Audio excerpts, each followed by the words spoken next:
Does love fade over time? How partners bring out the best and later on the worst in each other. A contextual view of relationships. Hi everyone, this is Nathan Chua from One Life Only Counseling Services. Today we're talking about a question I often get. Why is it that partners bring out the best in each other in the beginning and later on sometimes the worst? Does love really fade over time? Let's look at that from contextual behavioral perspective, using ideas from ACT, RFT, and IBCT, and see what's really happening beneath the surface. Why does love change over time? Why does the feeling fade? In a contextual view, no behavior happens in a vacuum. Every action, kind or cruel, depends on the environment it happens in. That means in relationship, each partner isn't just a person with traits. In a contextual view, we don't see people as a collection of traits. Each partner is a context that shapes how the other behaves. We're constantly influencing, reinforcing, and responding to each other, sometimes in ways we don't ever even realize. So, this is about kind of like an essentialist point of view and a contextualist point of view. All right.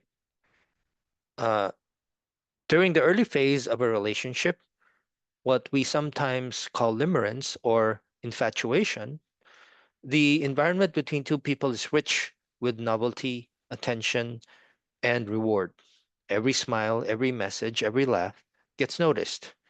Each partner is reinforcing the other's openness, humor, vulnerability, and warmth.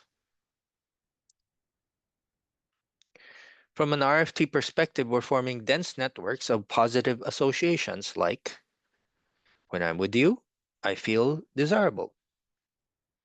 You respond to me, I feel seen. You laugh at my jokes, I must be lovable. So when people say we bring out the best in each other, that's not just a cliche, it's behavioral science in action. The context, not just the person, evokes the best version of who we can be. All right. At the same time, there's also a powerful biological context shaping that early connection. Our brains reward us for mutual attraction. When someone we're drawn to is also drawn to us, the body releases a mix of dopamine, oxytocin, and norepinephrine, chemicals that drive excitement, bonding, and focus. That's why early love feels like both joy and obsession rolled into one. Nature itself is reinforcing openness, vulnerability, and approach. It's the body saying, keep connecting. This feels good. This is safe. But like any reward system, those chemicals eventually level out.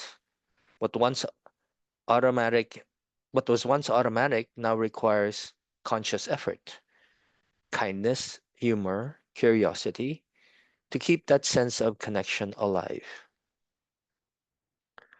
As the relationship stabilizes, familiarity replaces novelty.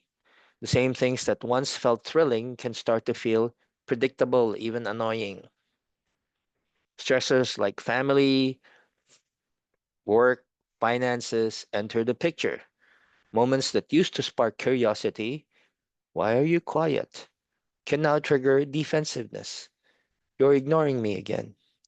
It's not that love is gone, it's that reinforcement patterns has changed or have changed.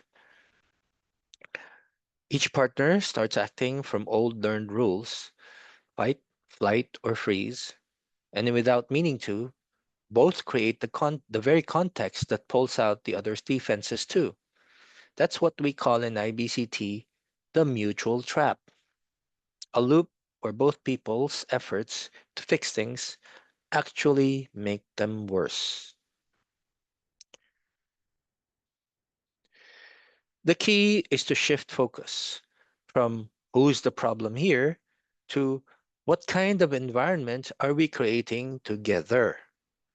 In other words, the goal isn't to find out who's the narcissist or who's to blame, but to see how the pattern between us rewards avoidance or punishment instead of openness and care. That's what ACT and IBCT teach, that real healing begins when both partners start shaping a context that supports compassion rather than control.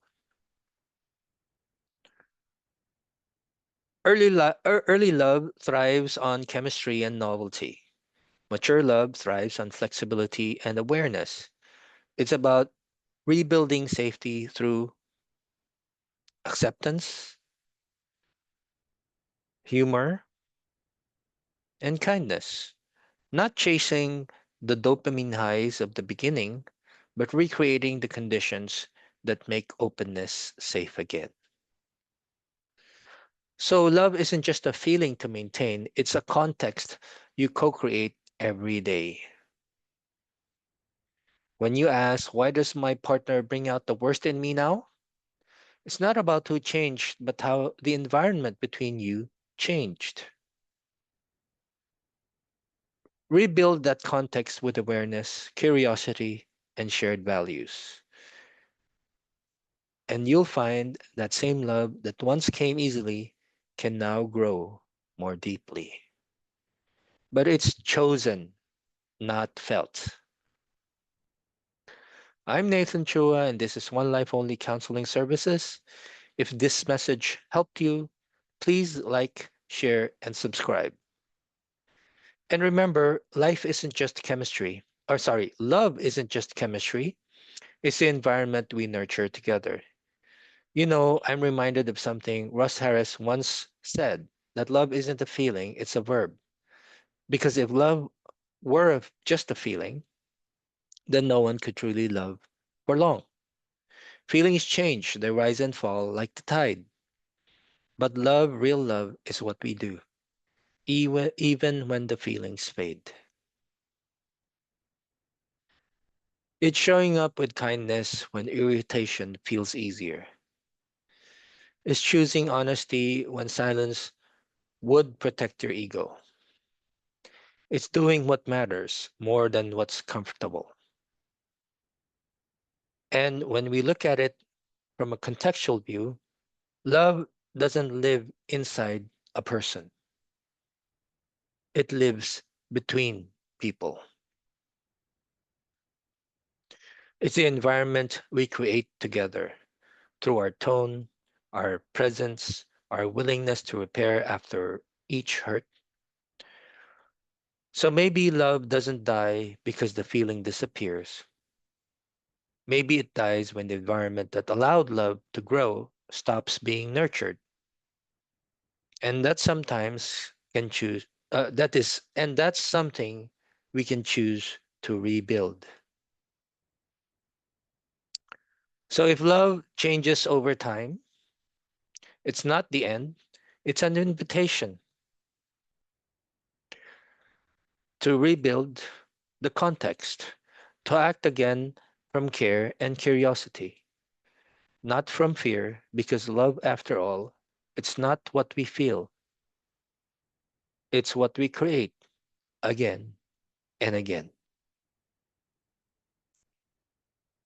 Bye bye for now, and hope you like this one. You take care.